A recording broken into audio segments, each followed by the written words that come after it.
After exploring some of Wisconsin's best-kept secrets, like Seymour, where the American hamburger originated, and Two Rivers, the coolest city in all of Wisconsin, and coincidentally the birthplace of the ice cream sundae, we're changing things up a bit. Rather than head to another small town made locally famous by some outstanding historic achievement, we are taking advice from one of our viewers.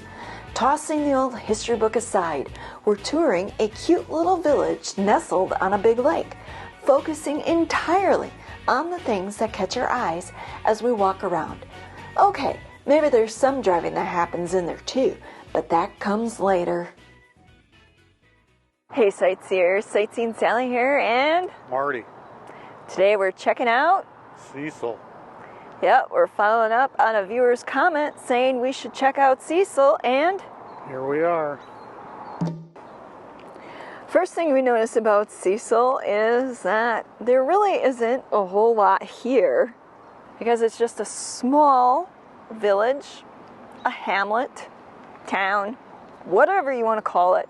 I think officially they're called a village, but you know how we are here in Wisconsin. We just kind of name things, refer to everything as a town when it really isn't. But I digress because Marty's standing over here and checking out the old Shell station. At one time I think this gas station was a DX station because it's green and white, even though it has a Shell sign. DX gas station or not, this is one of those old gas stations where they would come out and pump your gas. And how do I know that? Because Marty said so. And how do you know that? Because there's the door and there's only an island for 2 pumps. Somebody would come out when you drive in and pump your gas for you. Now that that mystery has been solved, let's go see what else we can find in the cute little lakeside town of Cecil.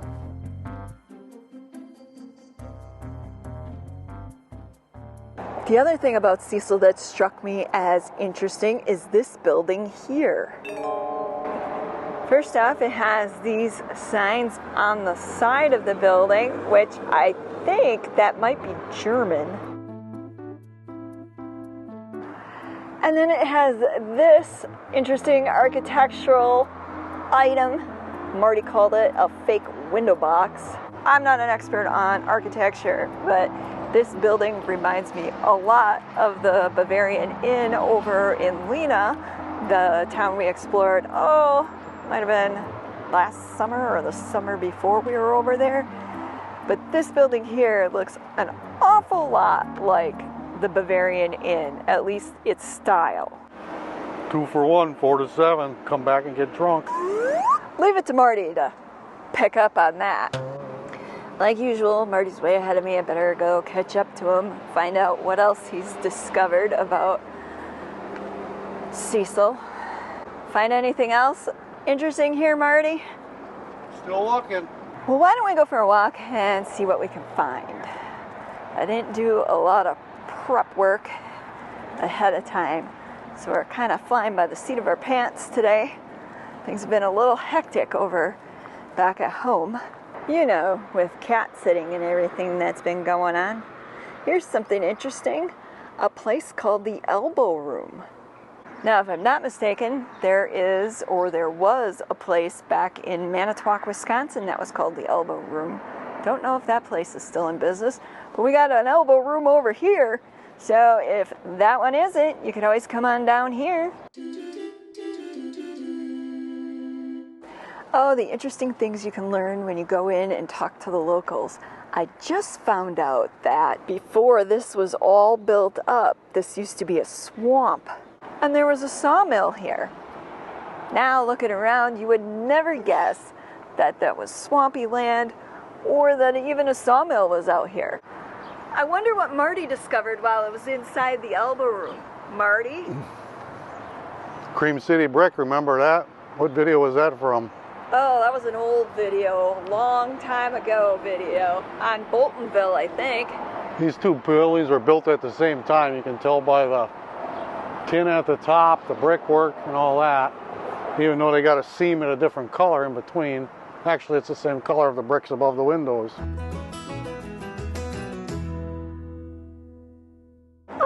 And just above the shipwrecked sign is this cool old light. Porcelain light. You don't see much of those anymore. And then, if I'm not mistaken, the building that's next to the shipwrecked building was an old bank. Because if we go over here on the building, you can find the after hours depository. They also have this little one right over here. Not hard to deduce when you got two deposits, night deposit boxes. The only village on Shawano Lake, Cecil started as a logging settlement in the mid-1800s. Known at the time simply as the head of the lake, when the railroad arrived in 1884, its name was officially changed to Cecil, after one of the railroad men whose first name was, you guessed it, Cecil. It looks like whoever owns this building here is in the progress of remodeling. You can see they've added on this brick face and then some gray siding around the windows. And it looks like they've painted over what was probably a red brick. I wonder what it's going to be when it's all done. And then you got Marty scoping out this old building. I think it was an old butcher shop or something. That's what it reminds me of. Yeah, it kind of has that butcher shop feel to it, doesn't it, Marty? At least from the town we grew up in, the butcher shops look like that. Old Eagle Eye Marty had spotted a really cool old sign down over this way. But before we get into that, I have a couple of quick shout outs to give. Special thanks goes out to Kathleen from Washington and Brad from Wisconsin for tipping our trip jar. Yay! Also, special shout out goes out to Daryl Ashby for becoming our latest patron here on Patreon. Thank you so much for your generosity and helping us get out to all these awesome places. Now, back to Cecil and finding out where Marty went, because I'm looking around and he's disappeared. Oh, there he is. He's way, way up ahead.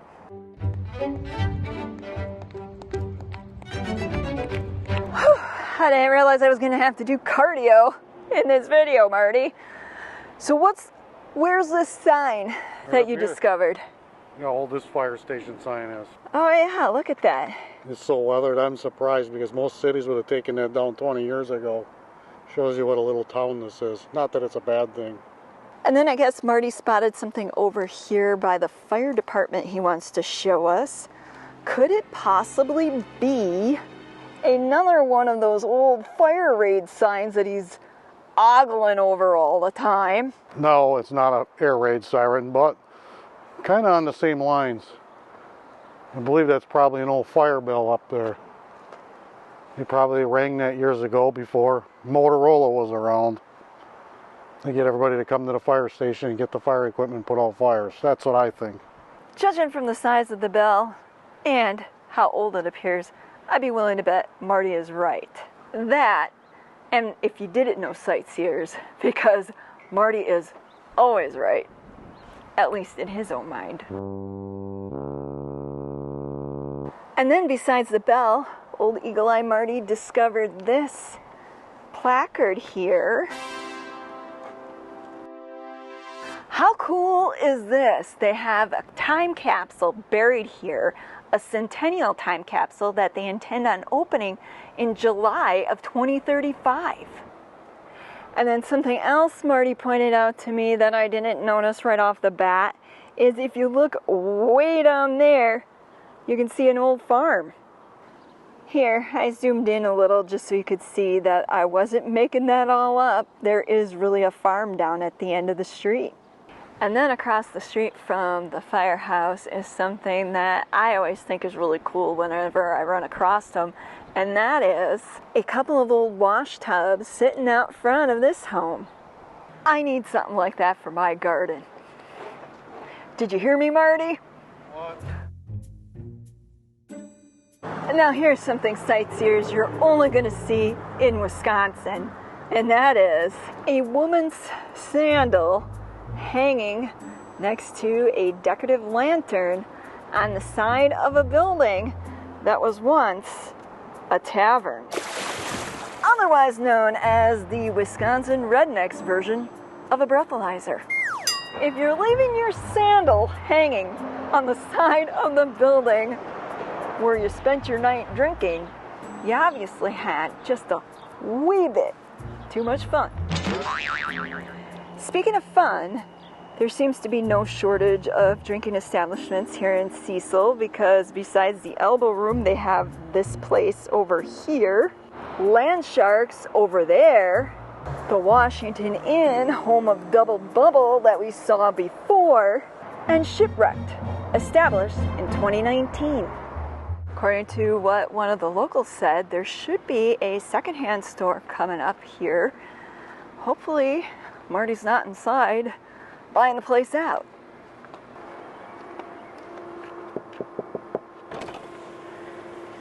I see you didn't discover the secondhand store that's supposed to be around here. Nope, where's that at? I thought it was supposed to be in one of these buildings here on the main street. It ain't. I would have sniffed that out. You got that right. It's probably a good thing he didn't find it. He would have bought the place out, besides sniffing it out. While Marty takes a break in the car, I'm going to just take a little walk down this way and see if I can find that secondhand store.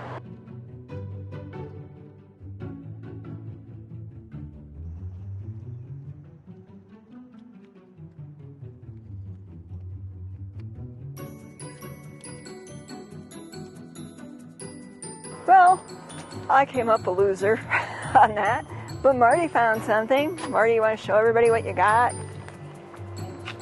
Fishing bobbers. 10 of them for $1. Can't beat that. Considering how much fishing he actually does, those will probably go in his tackle box and then not see the light of day for the next, I don't know, 20 years. Here's a view of the secondhand store we were just in. And then over here, we've got a cute set of apartments with this really nice little canal leading over to the lake. I keep mentioning the lake. I think we should head there next so you can see Shawano Lake and all its beautiful glory. And then we'll show you the rest of Cecil, because even though this here is probably what you would consider the main part of the village, there is other parts to it that definitely need to be pointed out. These are all the houses that you can find here in Cecil on Shawano Lake. A lot of them are going to be people's vacation homes, though you can see that some of them do have mailboxes, so there are people that do live here year-round. Some of these places are pretty ritzy. Pretty. Look at this one, Marty. That's a pretty beautiful looking place. Log cabin on the lake. It's out of our price range. Yeah, most likely it is. This one here too looks really nice. My budget is more like macaroni and cheese and Kool-Aid. Macaroni, cheese, and Kool-Aid. I'm pretty sure you can eat a little bit healthier than that on a low budget, Marty. Maybe. Not in Marty's world. He'll just add a few chopped up hot dogs to that macaroni and call it good. Skinless hot dogs. You'll Oscar Myers. Friday night, adding a little hot dog to it. You can see the storm clouds rolling in over the lake. Shawano Lake is quite the lake. It's a lot bigger than the lake or the puddle we call home. But not nearly as big as Lake Michigan, right, Marty? Yep. As soon as our lunch heats up, we're gonna probably hang out here and have a little picnic lunch, unless we can find a spot that's a little bit more quiet without all the sound of the traffic.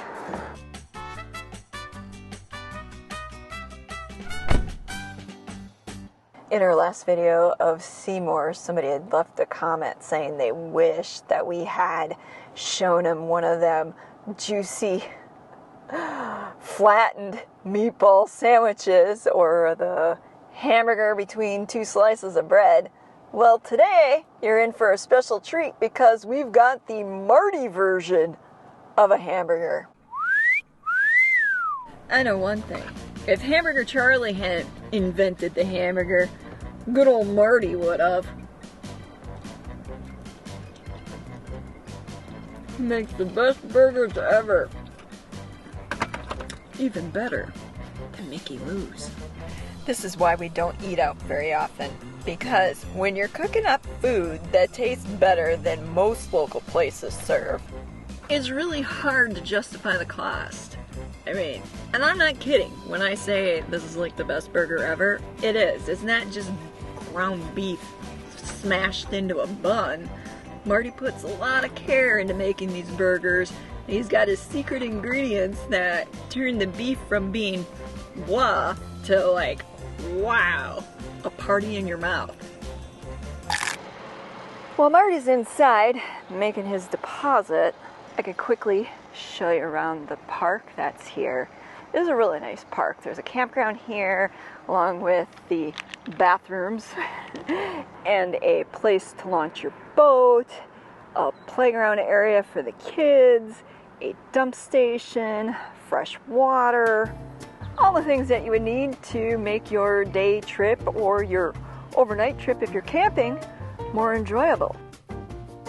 Besides the main street with its varied drinking establishments and the lovely campground on Shawano Lake, Cecil is home to several other businesses catering to tourists and those passing by, including one very well-stocked Amoco gas station. In addition to the Amoco station, they also have a diner here in Cecil called the Cecil Diner. Now here's something you don't see very often anymore, an actual shoe repair shop. And look at the cute boots that are sitting over on the side. I actually find this to be one of the most cool things I've discovered in a long time because really, when you think about it, when was the last time you went to a town and discovered a shoe repair store? Probably not too often. In fact, highly unlikely, as repairing shoes as a trade has pretty much gone by the wayside. And yet, here we are in Cecil, Wisconsin, and they have their own shoe repair man. Or woman. I didn't go inside. We don't want to, make any assumptions here. Again, I just think it is really neat that they have somebody here who actually repairs shoes. Now I know where I can bring my boots. They're looking pretty worn. Moving along. As you can see, Cecil has its own cemetery. If it looks familiar, that's because a number of years ago it was for sale, and because I thought it was kind of odd that a cemetery would be for sale, I came out here and did a video on it. Since that time, it has been sold. From the looks of it, however, it appears that whoever bought it is doing the bare minimum in keeping it up. Granted, the grass is cut, however, you've got several gravestones here where you can see that they're being overcome by whatever that is planted there. I think those might be wild grapes. And then over here you have a headstone that's been toppled over on its side. And then just beyond that one, you've got this one here, which is being heaved up by the roots of one very dead tree. Pointing that out, not to be negative or to disparage the residents of Cecil. It's just my hope is that somebody will see this, take it to heart, and do something about it. Just because, traditionally cemeteries are looked upon as a place of, sacred ground where the dead are laid to rest. And I know the dead don't care at this point where they're at and what the place looks like. But for the people that are coming here because their loved ones are buried here, I imagine it's a little, disheartening to see the cemetery in the state that it's in.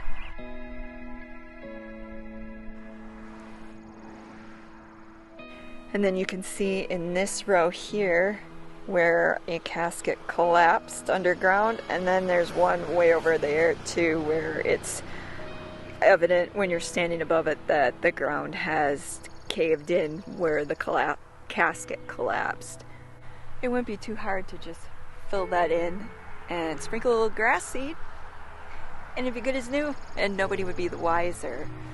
And again, not trying to disparage anybody that's running or operating the place, just pointing out it's an observation, you know, to maybe improve things.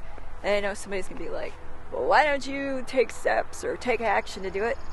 I don't live here, and I have no idea how I would even go about doing something about it. If we'd show up here with a couple of shovels, what do you think would happen after that? This one here, you can see by the dates that it was a 2-year-old kid. It's hard to read, but it says 1901 here and then 1903 here. And by where the casket collapsed, the stone collapsed to that too. Why hasn't that been fixed? Unfortunately, it is what it is. I hate saying that. I hate that saying, actually.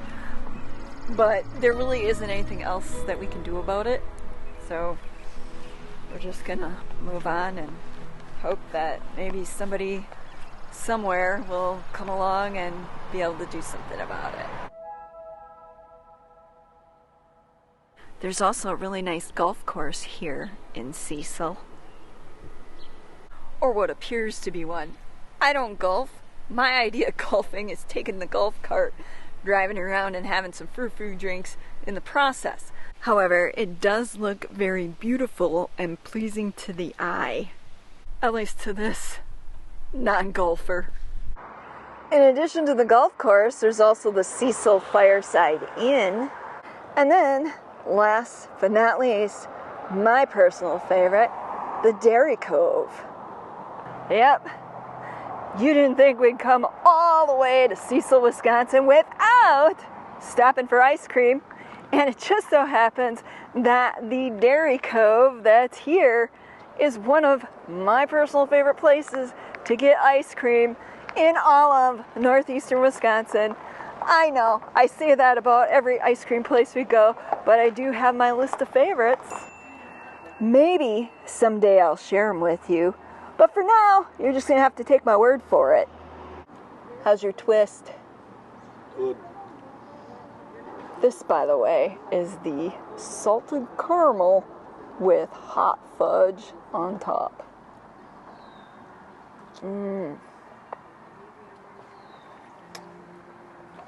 Good choice.